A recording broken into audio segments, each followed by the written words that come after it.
Սահմանների բացման ու դիվանագիտական քննարկումների ֆոնին կա մի մտահոգիչ իրողություն։ Թուրքիայում հայտնի մտավորական գրող լեզվաբան Սևան Նիշանյանը զգուշացնում է Թուրքիայում հակահայկական տրամադրությունների աննախադեպ աճի մասին։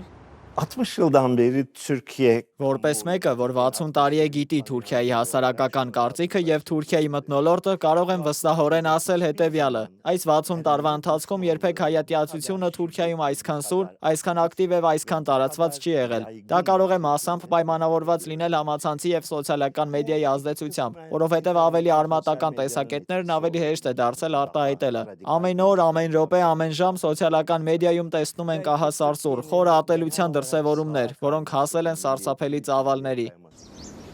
Տարիներ առաջ թուրքական բանտից փախած մտավորականը կարծում է, որ մինչ դիվանագիտական խոսույթում շարունակվում են քննարկումները նախապայմանների եւ տնտեսական օգուտների շուրջ, թուրքական հասարակության ներսում հասունացող հայատյացության ալիքը լուրջ հարցականի տակ է դնում ցանկացած կարգավորման իրական հեռանկար։ Աննա Հարությունյան, Լիլիթ Մուրադյան, Դիանա Կարապետյան, Reopen Media։